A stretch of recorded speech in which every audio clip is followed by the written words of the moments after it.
and welcome to the Bestseller Experiment, where we continue to discover what makes a bestseller and inspire you to start, finish, and publish your book. I'm Mark Stay.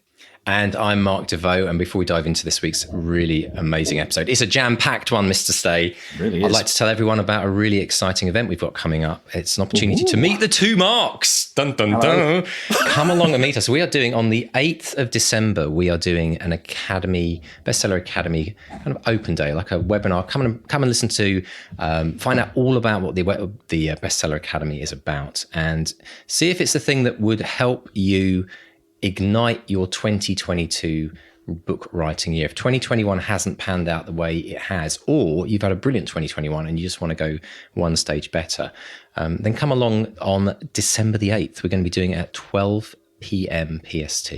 That's 8 p.m. UK time and every other time zone in between. And it will be recorded as well. So if you want to pop along, just come to the Academy. So it's academy.bestsellerexperiment.com and register for that now.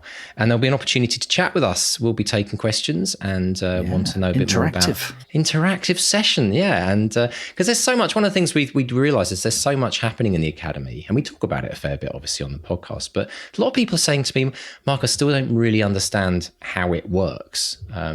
So yeah, we're gonna have a nice, kind of like an open day. You ever been to one of those, Mark, where you used to pop along? Yeah. You get the there's always someone. There's always a room with some Bunsen burners. We won't be having that. Actually, that's true. That's true. We need some kind of crazy fire experiment to. We won't be wearing white coats as well, just in case you're wondering. But I'm sure. Yeah, but we'd love to meet you. We'd love to meet you, and do pop along and find out a bit more about what the Academy's about. And yes, pop along academy.bestsellerexperiment.com. Mr. Stay, there's so much stuff going on this week. I don't even know where to start. How's your week been? Really good. I've started the edit of the third Woodville book. Well, I've got my beta reader feedback. So this is before it goes to my agent and publisher.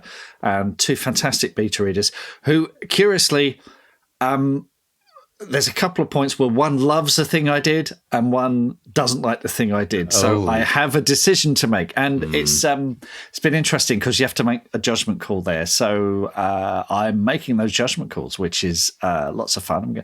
And the thing is, as with any kind of editing, you listen to the problem, you don't necessarily listen to the solution. So it's inspired a couple of things that weren't there before. So I love that feedback. I thrive on that feedback. So it's really, really good. Yeah, feedback's absolutely essential, isn't it? I mean, I think it's the one thing that can keep you moving forward. A lot of people get stuck because they're not able to get feedback at the moment. I mean, one thing we do in the Academy is the beta readers and feedback on your opening chapters. I think it's keeping people moving forward is the big thing. And yeah, we get lost a bit in our own head sometimes. So it must be great to have all of that. It's a good problem to have, right? Very good problem to have. I also got a lovely bit of, I did some local publicity. I was on local radio, BBC Radio Kent. And just to show publicity like that really, really works, someone Claire knows went up to her and said, I have Mark on the radio. Oh, lovely, yeah. They said, if my sister was still alive, she'd love that book. Oh, bless her. Oh. So it works. Oh my gosh. You should have a list of the most interesting bits of feedback you've ever received. That's bonkers. I've had a bit of an interesting week, Mark. I hope everyone was as inspired as we were by the Michael Connelly interview. I also, as a weird kind of merging of things on the podcast, I also started reading Linwood Barclay's book, Find You First. And of course, you interviewed. Oh, I did. I reached out to you, didn't I? At the beginning of summer, I said, Mark, I'm going away on camping. I want a really good read. And I said, what books would you recommend? He gave me a list of books, including some of our Academate books and some of our previous guests. But you mentioned Linwood, and I was always taken with that interview that you did. And we had that good post about that 6 months ago or so. And yeah, started reading the book, and combined with all of the great inspiration from Michael Connelly last week, I kind of dug up a thing that I've been working on for 2 years. It's been one of those ideas where I've been plotting it, and I thought, you know what, sod it, I'm gonna start writing this, because it just so I sat down by the fire the other night and bashed out the prologue, and I thought, oh my gosh, this is actually this isn't bad. It's not amazing, but it's actually, I'd read this because I then edited it, and But it's really kind of been that spark now. And I never thought I'd end up trying a thriller kind of novel, because that's what it is. But so watch this space. I'm kind of quite inspired. Excellent. But I'm actually kind of wondering about, like, one thing, a journey with this is I'm kind of thinking quite early on what route to go with this. Is this going to be pitch this to agents, self-publishing, which we've done, obviously. And then in today's interview, we talk about something called Ellem, I believe. First time I'd heard of that. No. You're thinking of Vela. Vela, thank you. Vela, yes. Vela. Yes. I was thinking, well, that's an interesting model. So if you're interested in finding out more of that, listen to the interview today, because there's some interesting discussions. So lots of things flying around, which is cool. I think sod it, let's write. I think that should be the next catchphrase. You've said sod it. That is such a great, empowering phrase. It is. You sort of cast aside any fears you have. Sod it, let's write. Let's get that on a T-shirt. I know we've been talking about merch t-shirt for ages. Yeah. So it's get your bum in the seat and sod it, let's write. Could be on the back of the shirt. But something else really interesting happened as a result of this wonderful podcast. People always say, that podcasts can be a great things to do. And you interviewed Ellie Barker, and listeners might remember going back again this year. Great interview with Ellie, who is a ITV newscaster of all things, and also a wonderful author. And she reached out and she said some really lovely things about how the podcast helped her, and she started her own podcast called The Next Chapter. And she approached me and asked me if I wanted to do an interview. Now, it's funny to say this, I haven't actually done an interview in probably 4 years. And a lot of the reasons behind that was obviously what was happening with my family and with my wife passing away. I was finding it too difficult to kind of go back out into the world. Because before this podcast, folks, that's what I did. I spent 15, 20 years doing seminars on personal development, doing interviews on the national TV and radio. I mean, this has been my life. And this podcast has been a wonderful kind of break away from that. But I thought, I feel ready to get back out there. And when Ellie reached out and said, I want to interview about your journey, would you be interested? I thought, well, maybe now's the time. And I thought I'd give it a go. Well, this interview went on for 2 hours. She's editing it down, but I haven't heard it yet, but it's actually going to be out by the time this episode comes out. So if you want to journey with me on that, it's very, very different from what you hear on this podcast, but with all the same kind of good stuff about life and optimism and living your dreams. But yeah, it's a kind of a new beginning for me in that regard as well. And I make quite a big announcement on there, which I think a lot of people on this podcast will be interested in. So do go support Ellie's podcast. It's The Next Chapter by Ellie Barker, and it's on iTunes and all good podcasts. But I'll be interested to get people's feedback on that. Fab. We'll put a link in the show notes to that, folks, so you can check it out. I'll be checking it out. Fantastic. One other thing we should mention, Mark, as well, before we dive into this week's interview, is for anyone who maybe missed the last couple of episodes, we are giving away 3 copies of our audiobook of Back to Reality, and you have literally 24 hours to get your name. If you're listening to this on Monday. On the Monday, yeah. End of November is the deadline for that. All you have to do is go to bestsellerexperiment.com, click on the newsletter link in the navigation and put in your email address, join the mailing list, and you will be entered to win one of those 3. And I think, Mark, next week we will be announcing the winners. So if you put your name in the hat, or if you're already on the mailing list, you're already in, so you don't even have to do anything. But we will be announcing the 3 winners of the audiobook next week. And on to today's interview, Mark. This was a cracker. Absolute cracker. There's so much to unpack in this one. There is. Tell us about J.K. Ellem. Oh, J.K. Ellem, such good fun. He was born in London, spent his formative years preferring to read books and comics rather than doing his homework. I can relate to that. He's the author of thriller fiction. So he writes thrillers that are unpredictable, layers, subplots, twists and turns. So he writes sort of psychological thrillers, mystery, suspense. And he's got a new book, Ravenwood, which is the sequel to his #1 Amazon UK and US best-selling thriller, Mill Point Road. And the shout line for that is 5 women, dark secrets, 1 killer who knows them all. And absolutely wonderful, twisty-turny stuff. And we discuss how he writes a first draft in 53 days, how using dictation software has changed how he writes, the role of Lego in his creative process, and how to make an ad for a book not look like an ad for a book. Lots to discuss. Excellent. So for all you Lego fans out there, you finally got and if you finally got an excuse as to why you can now play with Lego whilst you write, let's dive in and find out what that's all about as Mark chats with the wonderful J.K. Ellem. J.K. Ellem, welcome to the Bestseller Experiment. How are you today, sir? I'm great, Mark, and I appreciate the invite. No, our pleasure, our absolute pleasure, because there's so much to talk about. Let's start with the new book, though. Ravenwood is the sequel to your best-selling thriller Mill Point Road. Sequels are always tough. Tell us about this series and how the sequel came about. Look, I guess Mill Point Road got written in 2019, and it was always designed as a standalone. There was no plan for a sequel or a series at all.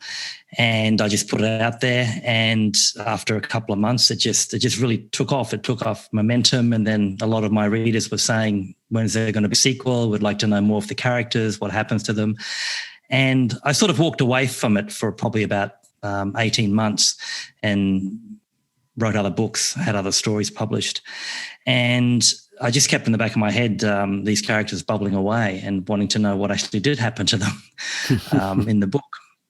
So then I decided, look, once it hit number one in I think 5 or 6 categories on the Amazon charts in the US and the UK, then I couldn't ignore the fact that, look, you just follow the muse, you go where the success is. So I then decided I'm going to write a sequel to it and build out, I guess, the town of Ravenwood where it was based. So that's how the sequel has been designed. It's now going to grow into a series of books, and there's going to be some crossovers too. The more I thought about it, the more I was interested in how I can cross over these characters into other books, other series that I write. So we're going to build out the town of Ravenwood, and we'll have other characters dropping in and go from there. So I love that phrase, go where the success is. So there was no master plan with this. You don't have like an 8-book epic series all mapped out. No, you're basically taking it as you go and making the most of the opportunity of that a bestseller gives you. That's it. Look, my tip is that the books the big planned series and the epic world building ones that I've tried to, I guess, write to market have never worked. Never. I found that the less I plan, and if I just get inspiration from a book and let the readers decide if they like it or not, it goes from there. Every book that I write and every series that I have written start off as a standalone. I threw it out there, let the market test it. Did they like it? Did they not like it? And let your readers judge and decide, hey, look, we want to see a book 2. We want to see a book 3. And the funny thing about Mill Point Road, it was a book by accident. It was never planned. I was in Maryland back in 2018 with my wife, and we got hopelessly lost on some of these country back roads, just completely lost. And we crested this hill. And in the distance, the woodland just sort of fell away, and there were these 5 massive houses on this ridge, beautiful mansions in this gated community, beautiful farmhouses, very expensive looking. And I turned to my wife and I said, I wonder what happens up there behind closed doors. And that was it. I jumped out of the car. I took a photo of the 5 houses. I took a photo of the street sign. And we only planned to be in Maryland, in Washington County, for a couple of days. We extended that, and I started furiously making notes about this book and the 5 women that live on Mill Point Road, and that was it. It was the best. It just came from nothing. It came from a wrong turn. It's a wrong turn book. That's it. Happy accidents are always the best. Now, you mentioned there that you know where you've had a success and you've built on that, as you have with Mill Point Road and Ravenwood. Are there any that fell by the wayside that you kind of think, oh, I wish that had done better. I wish I could go back to that and build on that. And if you have, are there any plans to go back to those books, or are they done? Are they kind of in the reject pile? Yeah, look, it's my first foray into writing was a dystopian series called the Octagon series. And I guess I was new to the game, and someone said to me, what are you going to write? And I said, I got no idea. And someone gave me some great advice and said, well, go and look in your DVD cabinet. This is before Netflix.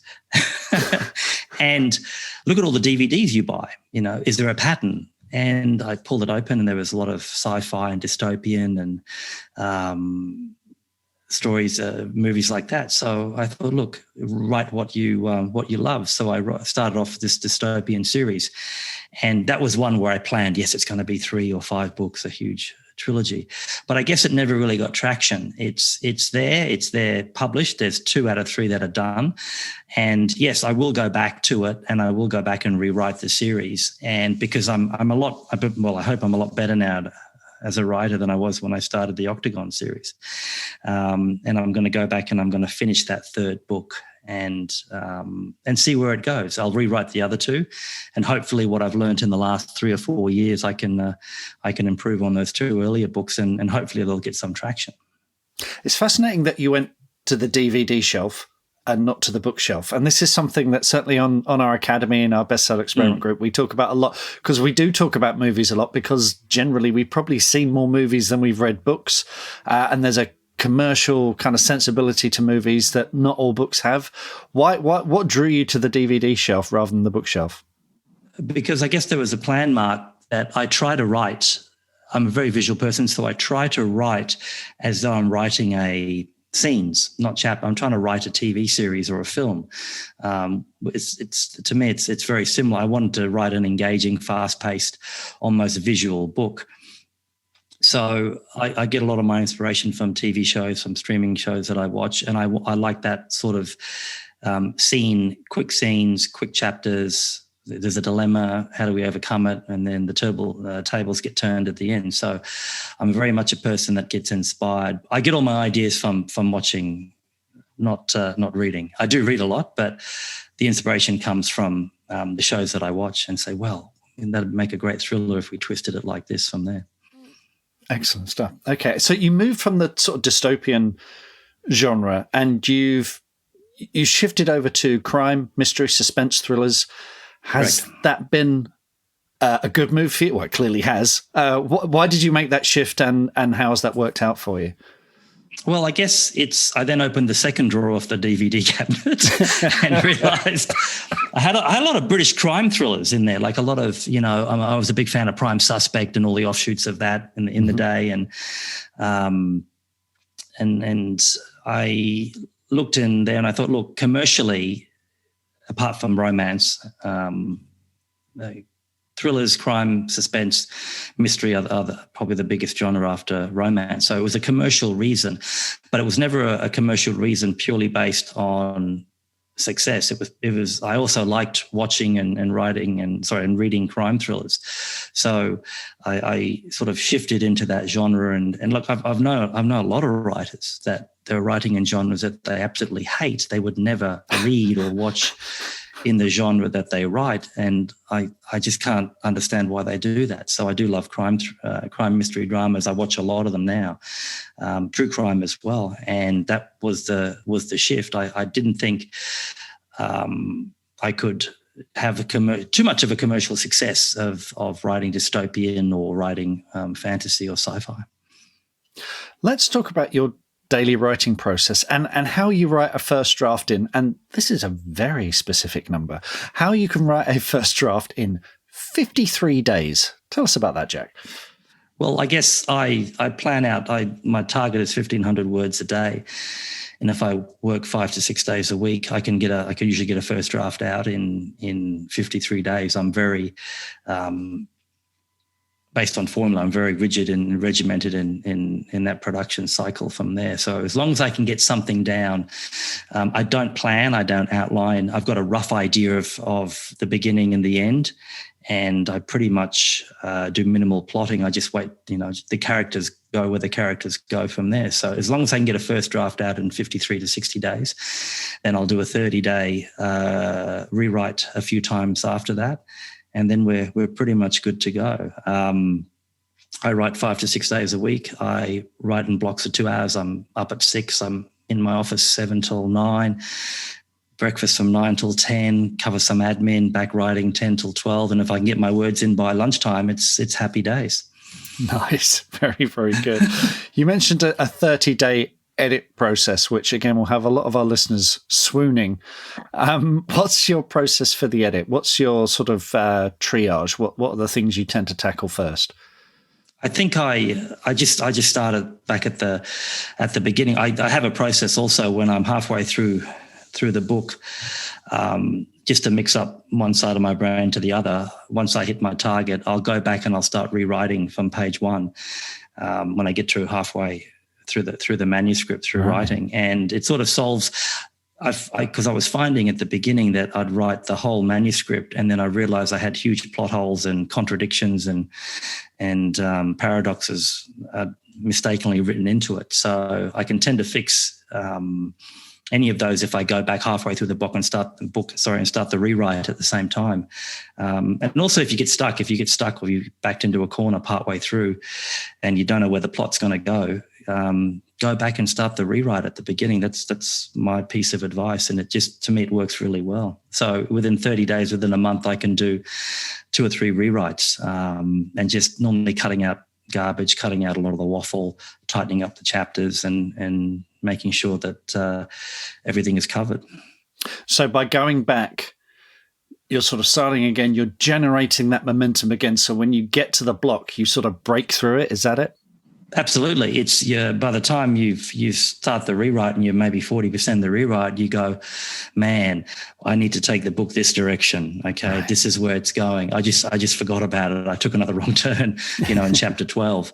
And so my advice to any of the writers, authors out there is that, look, if you get stuck and it's doing your head in for a couple of days, apart from taking a break, go and start the rewrite. It'll give you a refresh and it will put everything into perspective. And all of a sudden you'll look at alternate paths that the book can go down. Is this a method that you've worked on and honed over time, or is this how you've always worked? When you first sat down to write that first sort of dystopian series, how were you working back then? And what sort of mistakes that you were making that you've learned from since? I guess the mistakes were plenty. I think I was a bit ambitious. I tried to write the next Hunger Games, which was never going to happen. That's probably why it probably failed at the beginning. But no, it was very linear.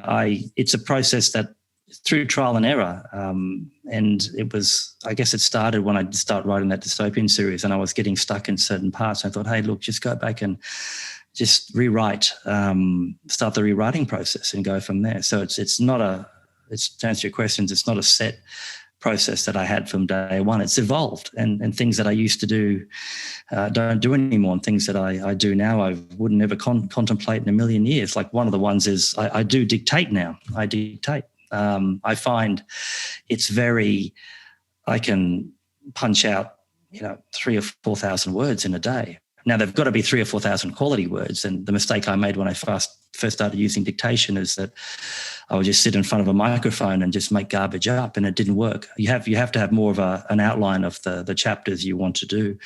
Otherwise, you're just going to talk garbage and you'll end up culling most of it come the end of the session. So I do a lot of dictation now, but it's planned and it does fly along pretty quick.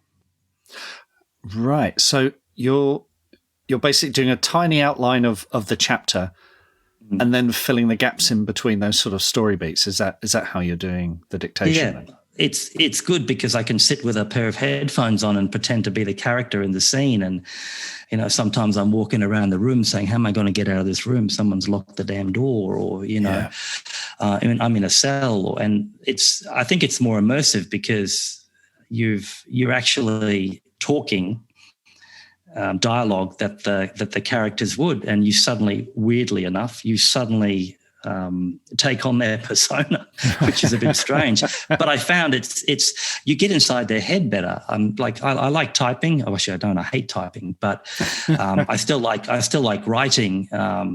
With pen or pencil or using a keyboard. But I found once I started dictating, I was more invested in the story. I was more. Right. invested in the scene. I was more invested in the outcome for the character, and I was more worried for them. So it was just a strange, different way of looking at it. That's absolutely fascinating. Do you have any kind of drama, acting, improv background, or is it just you sort of wandering around in your room muttering to yourself? Now, sometimes it's me wandering around in the room.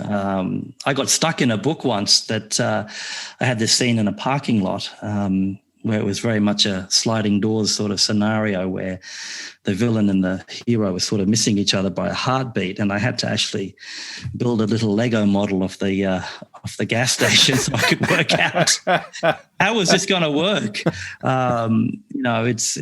It was things like that. So it does make it interesting. I know we have listeners who use Lego as a reward for when they finished a draft. But actually using it as a story building thing, that's new. I love that. That is absolutely brilliant. Just to tell you, I use red wine as a reward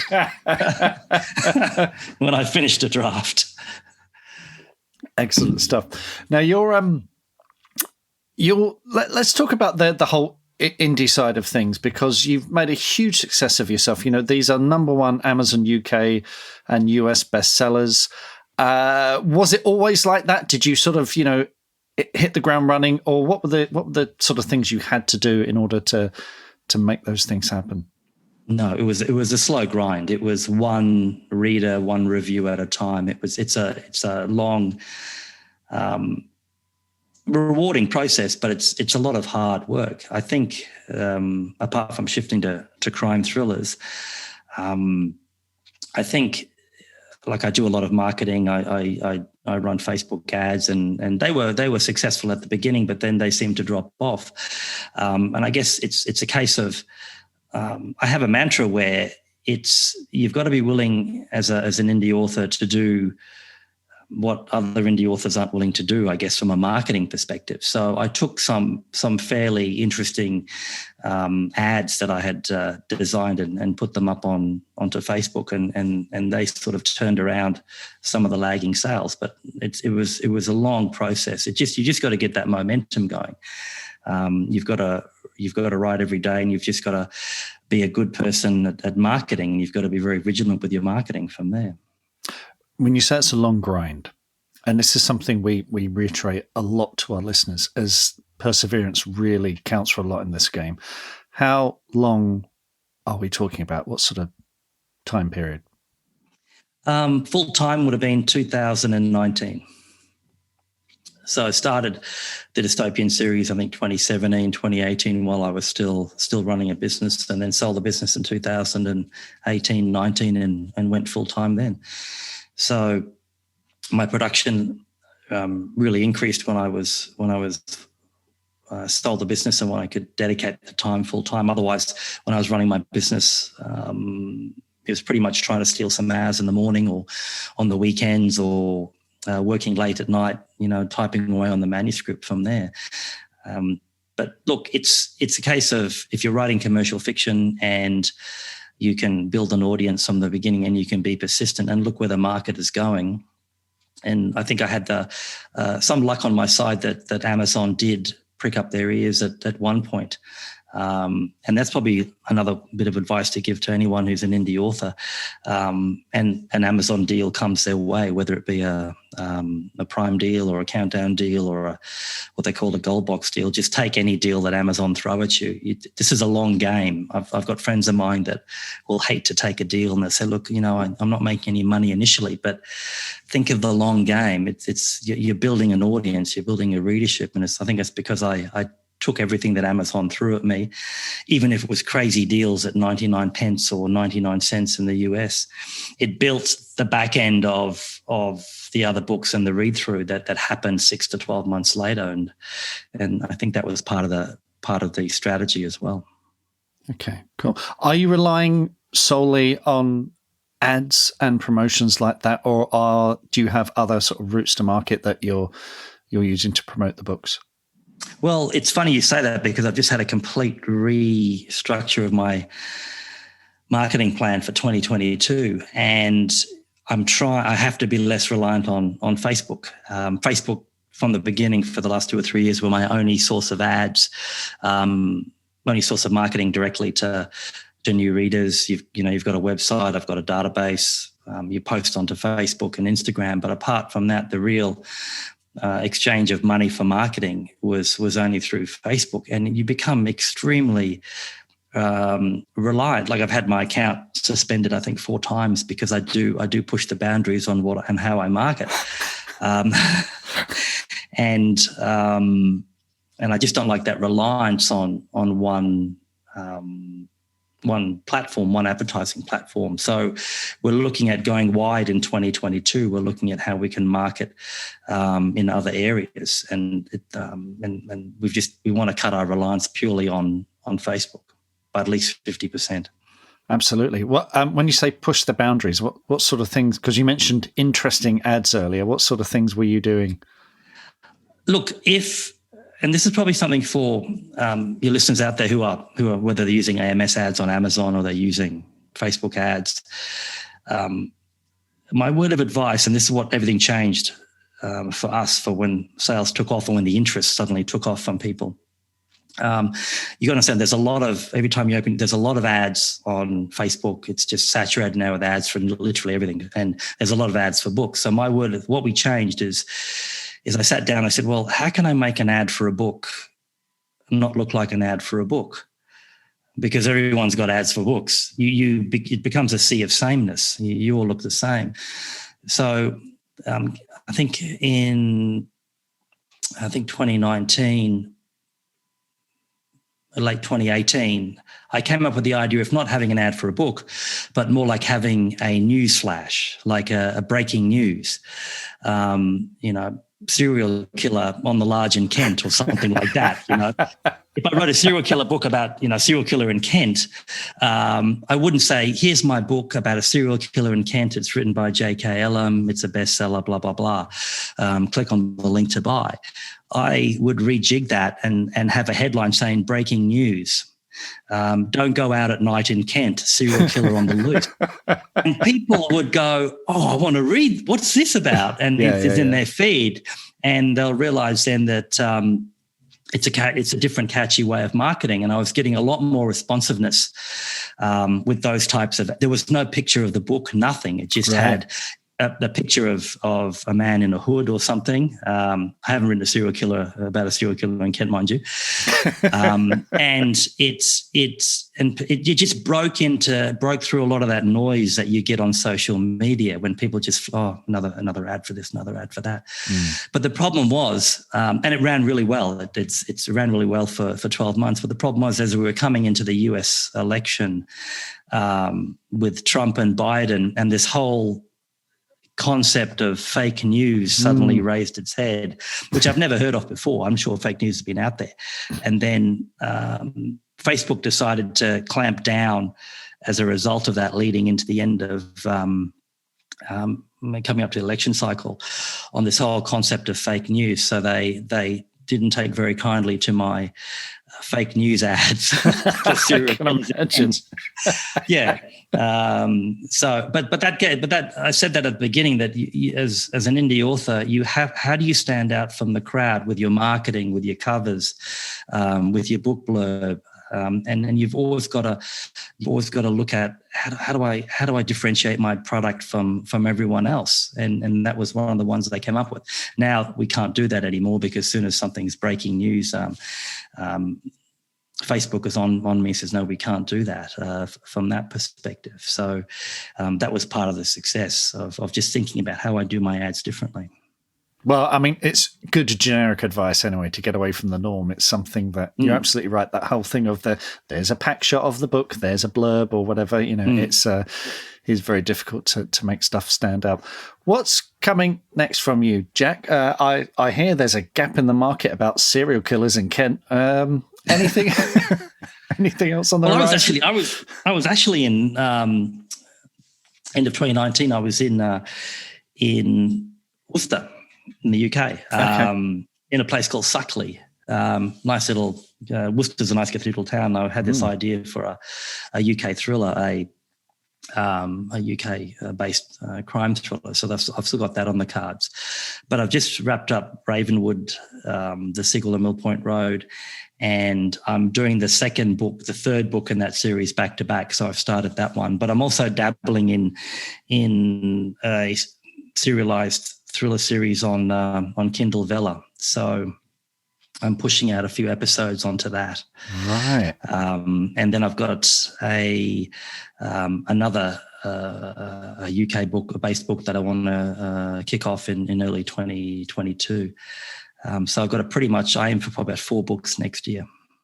How's Vella working out? For our listeners, could you kindly explain what Vella is? Because I know we've got a few listeners who are dabbling in this too. And how's that working out for you? Yeah. The funny thing is, not many people know actually how Vella works at the end of the day on the royalty system. I'm fairly new to it, but basically it allows you to upload a story. To me, it's aimed at the market of people who read on their phones, on their cell phones. Mm-hmm.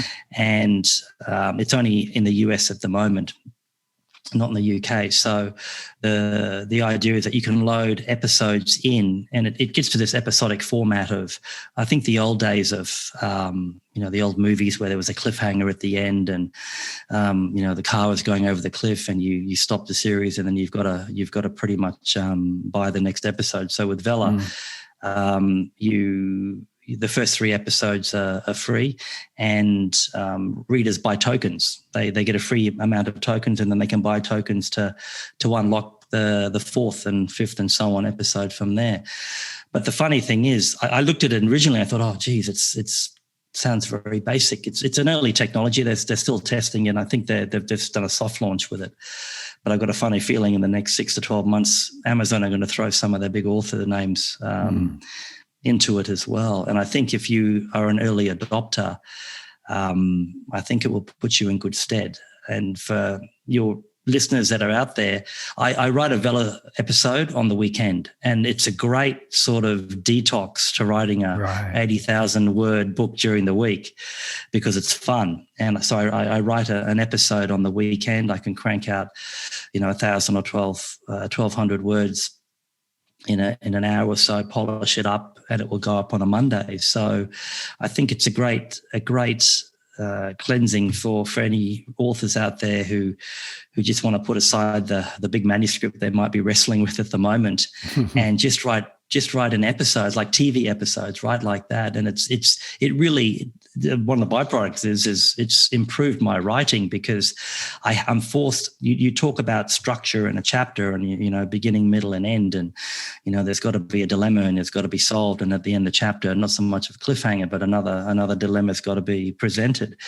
Writing in Vella forces you to write tight, enthralling, fast-paced episodes, for lack of a better word, rather than chapters.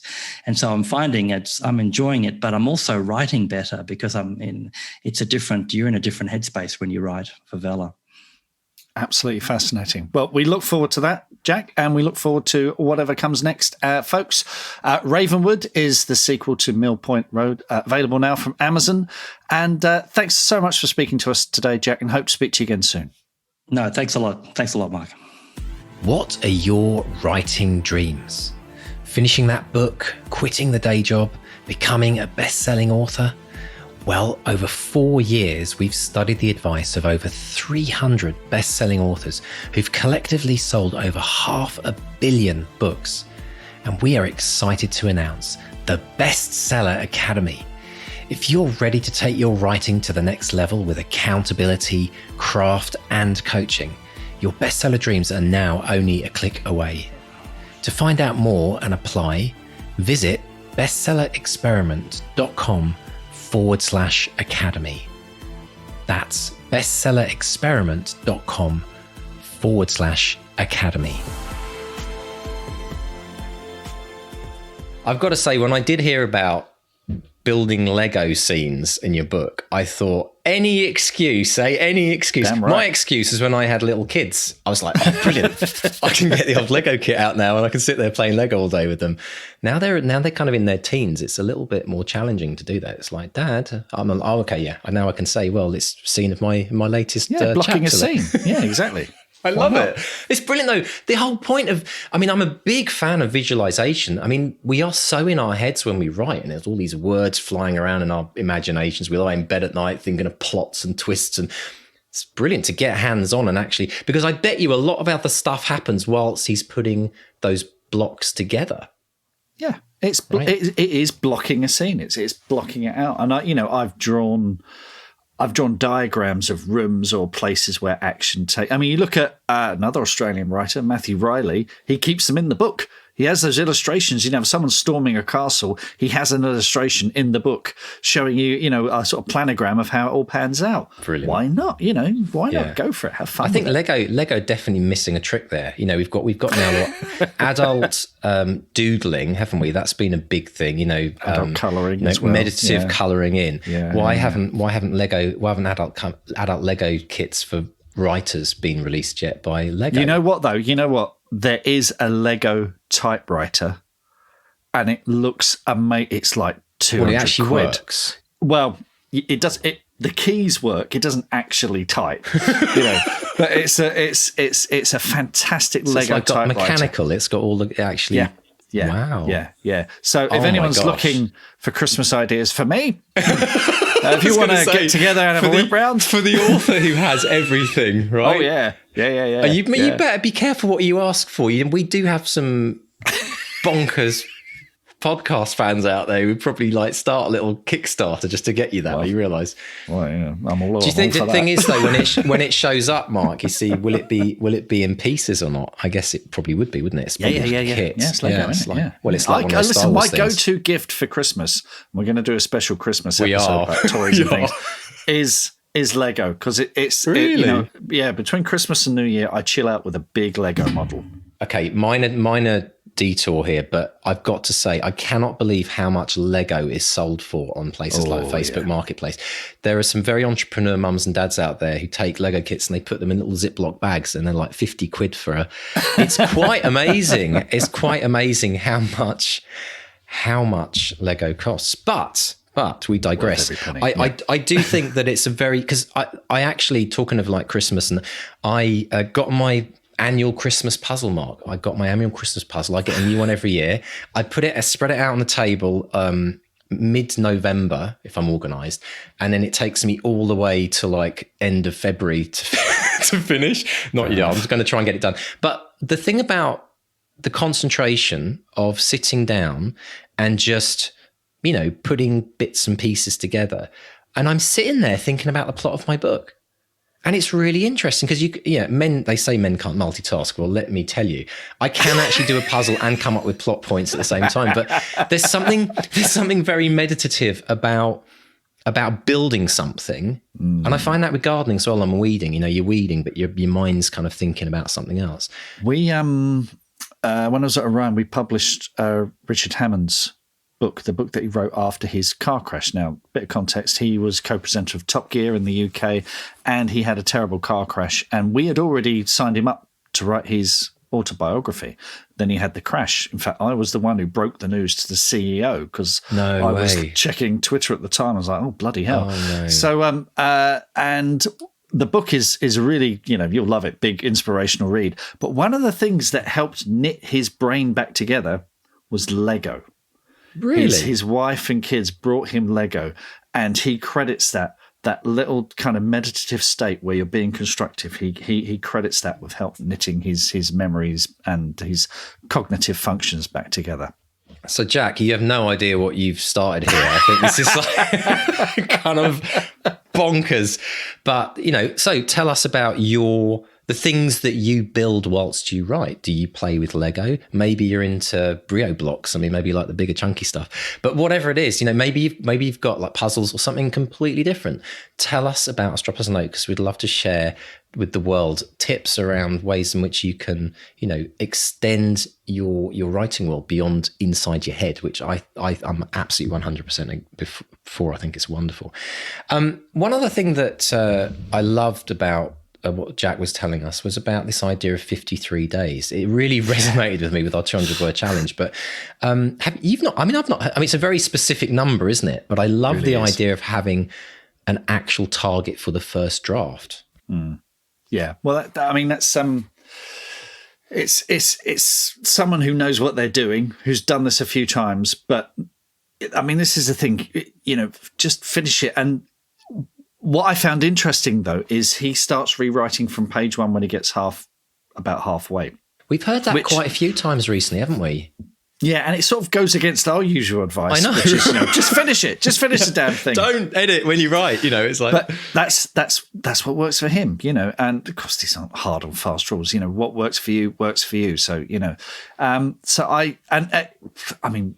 to Michael Connelly last week's interview where he talks about that thing, he goes back and has a little run up and breaks through where he might be blocked. So yeah, it's very specific number, 53 days, but that works. The big takeaway for me, Mark, was this idea of every single author should be working towards refining a process and refining and then defining what that is.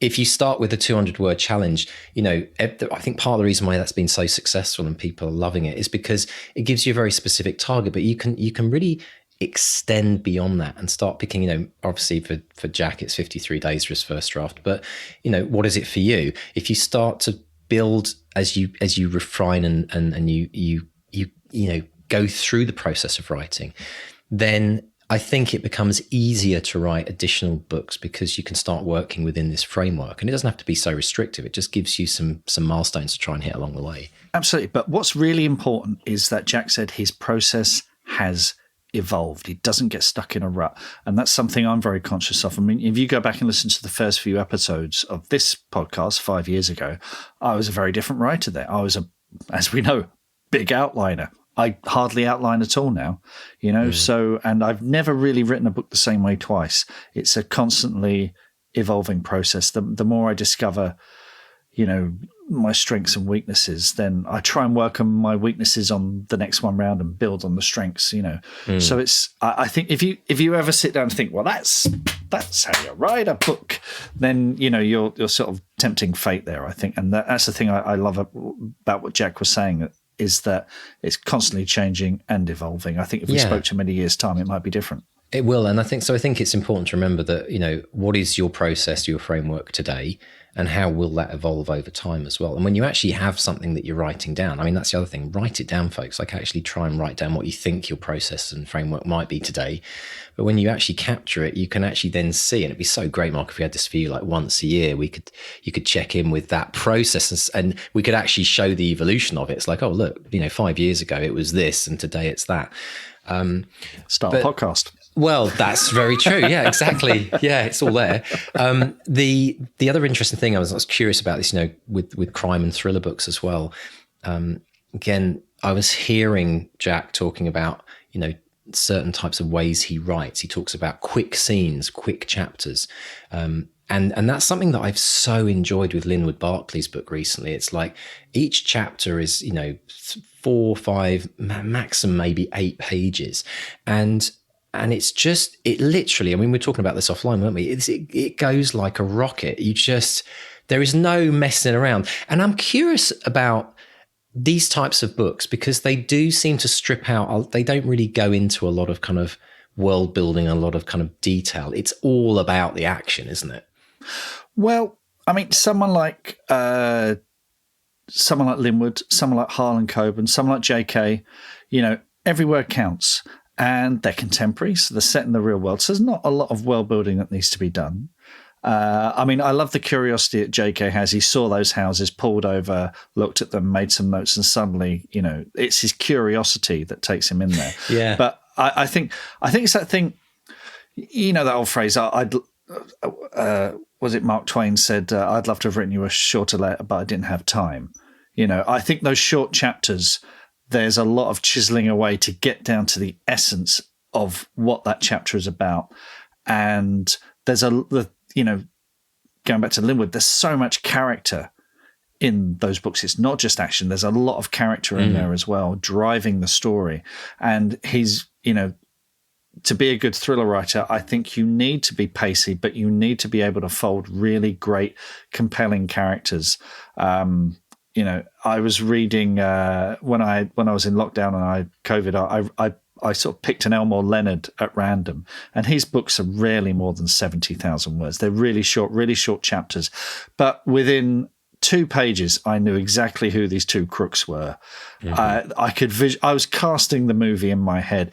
That takes real skill. That takes real kind of talent to do that in so few words. And as JK was saying, with this Kindle Vella, we can talk more about that, you've got very little time to establish scene, to establish the stakes, to establish the characters. And if you can do it in as few words as possible, that's real genius. That's, that takes real skill. That's a refinement of the craft as well. I'm sure that's something that kind of comes with time, and it's there I was finding that this week. It's like, how do you fold in little tidbits of information without, and let it's because it's the power in what happens in the reader's mind when you drop something in. Like there was an example in the book that I'm writing, the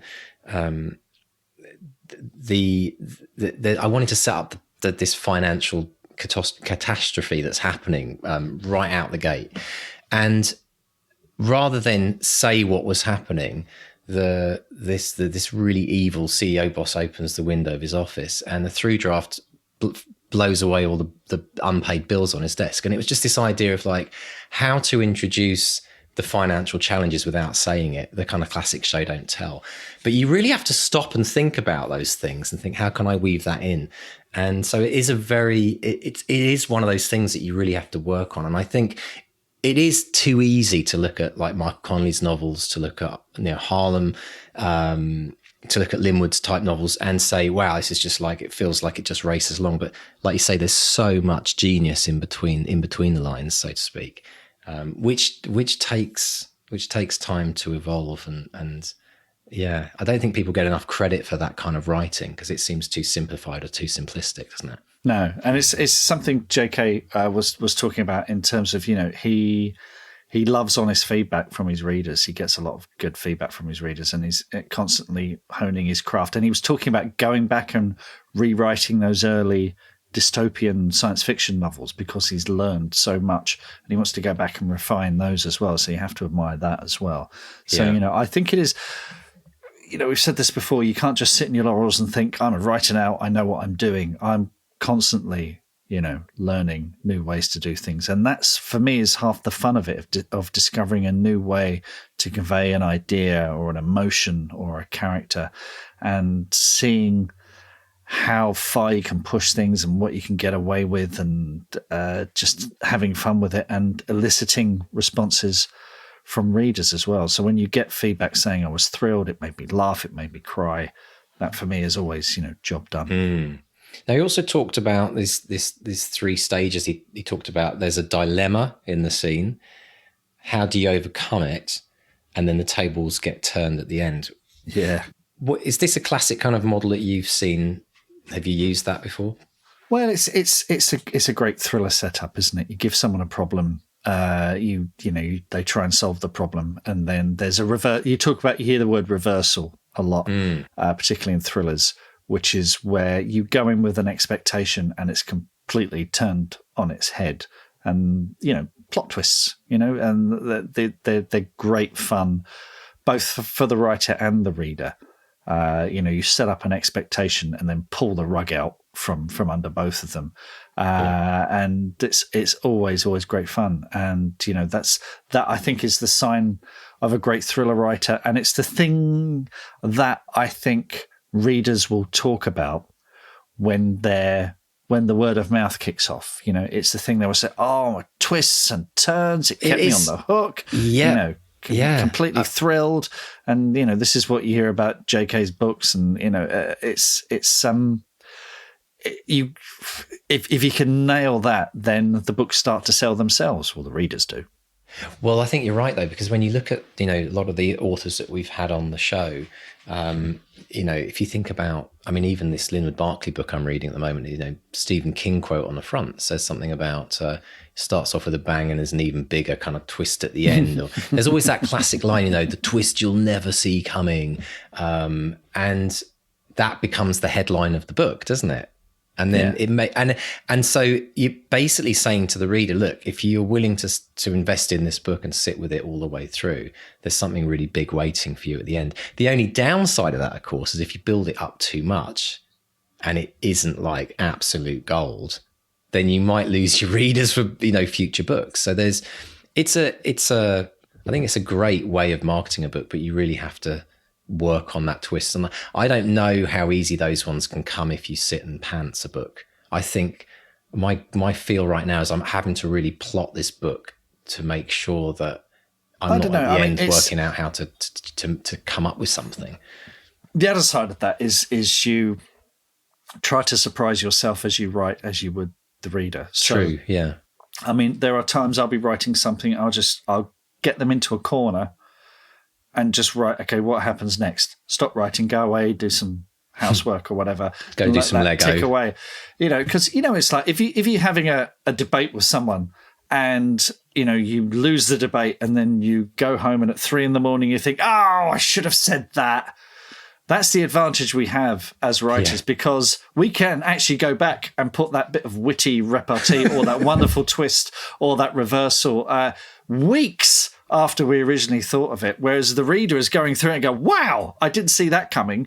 Well, it's like, well, we did, but it took us 3 weeks to think of it. Yeah, I like that. So we have that advantage. And this is why I'm more of a pantser these days, because I'm thinking, okay, what happens next? What happens next? What happens next? So I'm thinking more like the reader in that I want to delight them with some surprise that's around the corner. And it makes sense. I get why Stephen King always talks about, why would you ever want to plot? Like you're just spoiling the story for yourself as the author. And but it's also about having trust, isn't it? Having trust in the process that you are going to find something really good along that. Yeah. And knowing that you can do that and you can keep reproducing it. And I think a lot of people don't like that because they want to, play within, know what they're getting into before they start writing. But I think it's brilliant. And this is a discussion that will go on forever and will never end because it's incredibly valid. And I think everyone should try every different route of writing a book just to be able to have a say in the debate, so to speak. There's no one way of doing it. There isn't. One other thing that I loved that JK, or Jack as we're referring to him, said is about the visual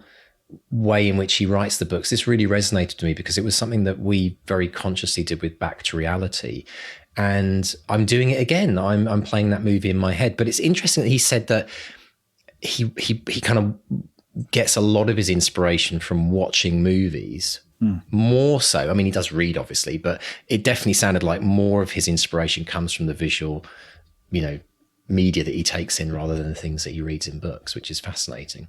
Yeah. It's I think that's, his books have this sort of cinematic pace to them, which again, if you're writing thrillers, people are expecting now. They're expecting a rocket. They're expecting to be propelled along. Whereas, some fiction might be take it a bit more time. But I think, Jack is keen to take his readers on a roller coaster and leave them kind of giddy at the end of it, wanting more. And I think if you're doing that as a writer, then, look to those thrillers on the DVD shelf.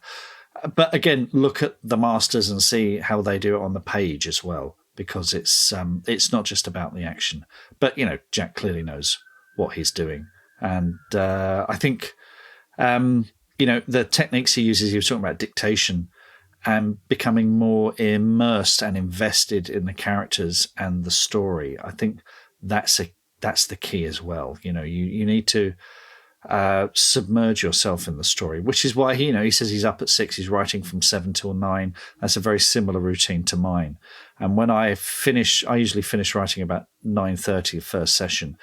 And if it's a good day, I feel like I've woken from a dream. You feel like you've been to another place. It's like, which is why it's nice to do something grounded like the washing up.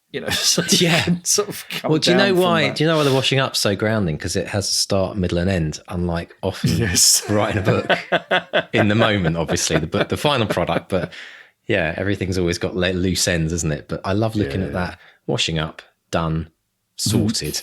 In a world where there's no conclusions to anything. But it's interesting, isn't it? I think that I'm really a big fan of this idea of thinking cinematically, thinking visually, thinking of as a movie, because I think it also tends to stop us falling too much into the abyss of detail, which I've seen with so many people who've struggled with these mega book projects they've been working on for 10 years. They've just got lost in the mire and they don't know a way out. And I think it's easier to add the detail later if you feel that it's too light on detail than it is to go back and have to kind of like look at a book and say, this is a swamp, literally a swamp. I can't, even start on the where to start with. It's a bit like walking into that attic or that basement or that garage that is just an absolute state, and you don't even know where to start. It's almost too overwhelming. Yeah, there's a balance to be had. You want to have that kinetic action, but you also need a prose style that isn't just a series of events, because that will people will switch off from that. You need a prose style that welcomes you in, keeps you leaning forward, keeps you on the hook, teases you, and promises more exciting stuff around the corner, which I think is a skill in itself. But yeah, you need to have fun. You need to want to delight the reader. You need to, tease and play games with them, and then do terrible, terrible, terrible things to your characters as well. Don't be scared of that. But also, develop that prose style so that they can visualize it in their head, that they can see the room, they can see the characters, they can sense the action, they can smell, the sweat, they can, or the cordite from the guns or whatever, and make it as a wonderful. Because the thing cinema is, I love movies, I love TV. Cinema is amazing, but the thing that books can do that film can't is they can put you in the feet of those characters. You can look through their eyes. You can be there in the moment in a way that no other medium can do it. So if you couple that with that cinematic, kinetic energy storytelling, this is why thrillers are probably the dominant genre at the moment, because people jump in and then, get spat out at the other end going, wow, more please. Yeah, absolutely. And in some ways, I mean, I know a lot of thriller writers have series, and we've always talked about, the value of series, but I think thrillers, it stylistically can be a series, different characters, different locations, different situations. But when you look at, books like Linwood Barclay's books, I think they're standalones, if I remember rightly. He's written over about 20 or so. Yeah. But at the end of the day, what you're buying into is that kind of, or what you're buying into is the author and the author's style and how he takes you through the novels. And so it has the same impact as a series that you just want to keep reading more and more of his work. So yeah, it's brilliant stuff, really good stuff. And it's interesting as well to hear about how things are changing. I mean, this could be a whole episode, and we probably can't go into this in too much detail, but the whole world of Facebook, how things are changing. In fact, there's a big thing recently where you probably read about this, where Apple gave everyone the opportunity to stop apps like Facebook tracking them. Yes, I've done that. Yeah. and it's had a massive impact apparently on Facebook ads, because obviously now Facebook can't get that information of knowing what to serve you. And I'm wondering, I mean, there's a lot of things changing. And as I said, we probably need to do a whole episode on this, but I'm not so sure that, the world of places like Facebook ads, I'm not just talking about Facebook, but these other kind of tracking, the privacy thing that we're all kind of talking about right now in the media. It'd be interesting to see how that affects authors who are self-publishing and traditionals, in terms of actually reaching those readers. Yeah, it's funny. Since I know about this stuff because I kind of follow this stuff. I wonder, what percentage of people have actually bothered to turn that tracking off. And actually all it's meant is I just get the weirdest adverts for Bitcoin. Are you complaining now that you're not getting relevant you're not getting relevant adverts. It is That's weird, kind of actually. ironic, isn't it? Yeah, it is ironic. It's sort of made it a more annoying experience. You actually realise it's better to get. Well, I mean, let's all be honest. I guess we'd all prefer no ads at the end of the day, but yeah, I wonder if there'll come a point where people like pay subscriptions to get relevant ads. Yeah, imagine that. I'm sure Zuckerberg is working on it as we speak. Yeah. The world is changing, folks. Metaverse. What's all I'll say? NFTs. Yeah. Don't get me started on that. Oculus too. Yeah. Yeah, absolutely. But what I loved, what I really want people to take away from this is the marketing that no one else will do. How do I make an ad for a book not look like an ad for a book? And I thought his thing of a news flash was really inventive, really, really good fun. It's something that I forget what episode it was. We did an episode with Sam Missingham, who is big into, she does lounge marketing for authors, and she hates those ads where it's a book and a shout line and buy now. You know, she's like, I'd love to see more innovative ads, and JK is doing this. And I think that's the thing, you know, what can you do with your book ads that do stand out, that are a bit different, that take a bit of a risk? And it's something we should be thinking more about. And it's got me thinking about how I plug my books as well and get people involved with those. So it's try and, you know, if you've got any thoughts about how to think outside the box with that kind of thing, do please share it with us, because we'd love to know. Let's have some example adverts of ones that you've done that have been very successful, or things you've seen which you think are that are genius level when it comes to marketing books. Let's have a look at those, and we can talk about those on the shows in future weeks. So, Mr. Stay, there's a lot of things to talk about, but we're running out of time, and it'd be nice to dive into a spotlight again. This is a new feature that we've been doing the last few months, of amazing Academy members, people at Bestseller Academy, who are on their journey. They've started out in the Academy and now they're at a certain stage. And today we have the wonderful WJ Kite, who is looking for an agent. And we've got WJ to give us an overview. And Mark, in your best newscaster voice, do you want to go for it and tell us about his book? Well, he's got wonderful series that he's working on, which is called the Border Reaver Chronicles. And let's go. Red Cap and Reaver is a YA tragedy, the first book in the Border Reaver Chronicles. It follows William de Soules, a well-intentioned 15-year-old boy turned warlock in the 14th century borders between England and Scotland. He manages his new powers under the jealous and murderous watch of his father as the world and his love turns against him. From the 14th to the 20th century, he faces Robert the Bruce, King James, and his own destiny as he seeks to build an army of border reavers, led by the ruthless Johnny Armstrong and a swell of mythical creatures. When he makes a slave of a bloodthirsty redcap, William de Soules finally becomes what he most hates and readies to turn his powers on the world. Now, I've not read this one, but I have read one of W.J. Kite's short stories, and it was an absolute crack. It has so much stuff that I like, the magic, the historical stuff.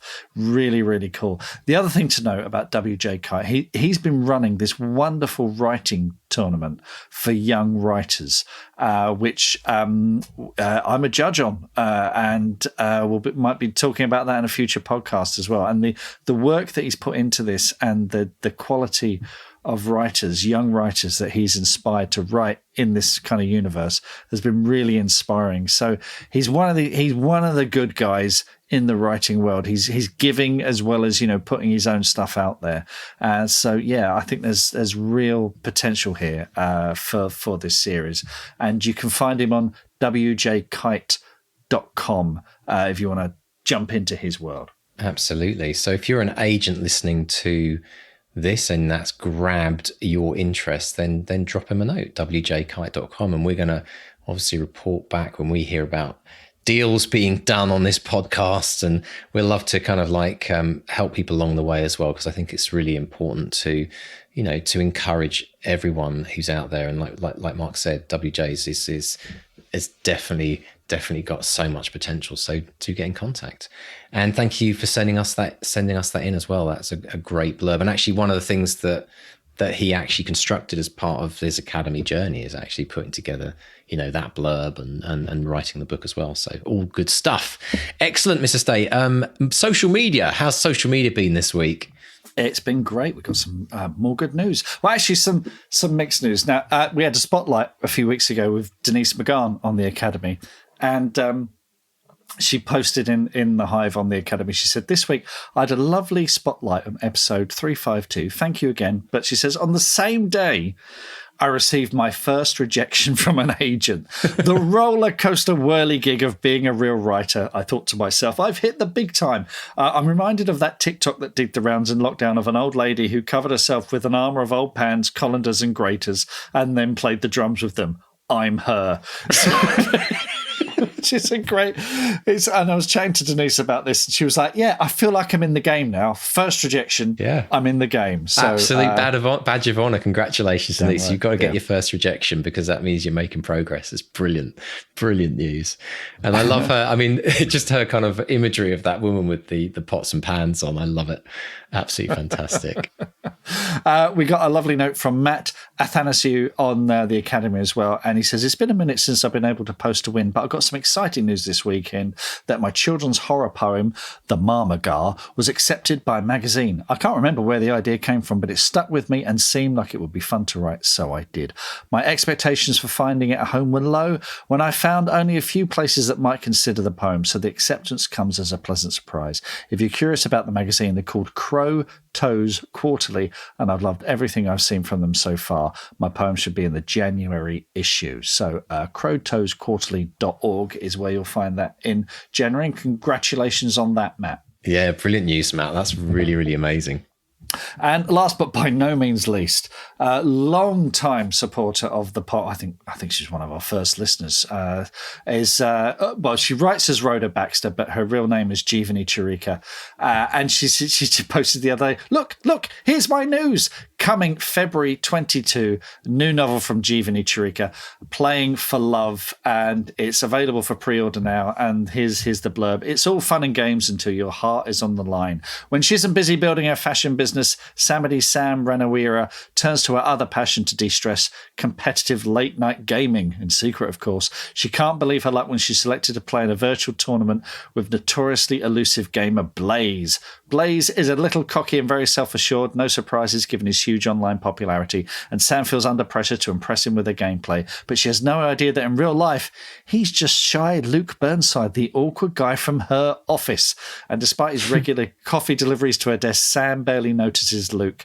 Her crush intensifies with each game. She becomes obsessed with winning Blaze's attention. Will Sam lose her chance with the man right under her nose? So it's a fun, feel-good romance for fans of You Got Mail. Jeev, huge congrats on this. Again, Jeevani is someone who really gives back to the community. She does books on, because she has sort of medical background, legal background, all kinds of great stuff. She did books on contracts and the business side of things as well. So follow her at Rhoda Baxter and check all that out. And huge congrats on the new book, Playing for Love. Hopefully we'll get Rhoda Jeev back on the podcast early next year. Fantastic stuff. And folks, just before we go today, just a quick reminder, if you do want to win a copy of the audiobook of Back to Reality, ends at the end of November, pop along to bestsellerexperiment.com and sign up to the newsletter to get in with a shout. And we've got some great stuff coming up over the next few weeks, haven't you, Mark? I mean, we've talked about the Christmas special, folks. I think we can tell people what it's going to be. It came actually just from us, improvising on some stuff, I think, a couple of weeks ago, but we're going to be doing a nostalgic journey to our favorite Christmas books and presents that we had as kids. So we want you to get involved in that as well. So pop along to our Facebook page and Twitter and tell us what your favorite childhood book was at Christmas. This is going to kick off a few discussions, but that will be our Christmas special. So look out for that just before Christmas, I think it is, Mark, isn't it? Yes, it's the Monday before Christmas. I think it's going to be the episode between Christmas and New Year. Okay, actually. Brilliant. So, perfect. Yeah. Excellent. Tinkering with the schedule. We may call this up as we go along. Also, let's remind people how they can get hold of us on social media, Mark. Yeah, come and say hello. We're at Facebook, Bestseller Experiment. Twitter and Instagram is at BestsellerXP. Or just pop along to bestsellerexperiment.com. There'll be a contact tab there. We can drop us an email and we reply to everyone. So do drop us a line. We love hearing from you. Brilliant stuff. And do remember, put in your diaries the 8th of December, folks. 8th of December, 12 p.m. PST, 8 p.m. UK time. Come and meet the two of us. Have a chat about the Academy. Find out if it's the right thing for you in 2022. That almost sounds like a little slogan. But anyway, to everyone out there writing this week, have a fantastic writing week. If you need some inspiration, if you're struggling, if you NaNoWriMed it out, and you want to just do 200 words a day, it seems to be working for me right now. So 200wordchallenge.com. Have a great week. See if you can. Here's my little challenge for the week. I want everyone out there listening to try to get at least 1,400 words by the end of this week. Go for it, folks. Coach Mark has spoken. And to you, Mark, as well, have a great week. I hope you have a fantastic session and all of those incredible things that are happening. In fact, next week we'll have to do a catch up on the comments from your Warner movie as personally selected by Mr. D. I'll grab a few more of those because that was a lot of fun. People said, we want some more of those. So if you haven't seen it as well, I should mention Mark's got a movie coming out. Unwelcome. Actually, I know the release date. Really? Oh, you leave this right to the end. So your little Easter eggs for people that are still with us. I don't think it's been officially announced, but it is on IMDb, so I'm safe. Okay. But both in the UK and the US, it's coming on March 17th, which is St. Patrick's Day. So, how perfect. Yeah. Rest of the world, not sure yet. Hang in there. But US and UK, we're having a proper old St. Paddy's Day knees up. So, more details to follow. Oh my gosh, can't wait. You heard it here first, folks. Okay, well, listen, have a great week, everyone. And it's a goodbye from Mark 1. And a goodbye from Mark 2. Goodbye.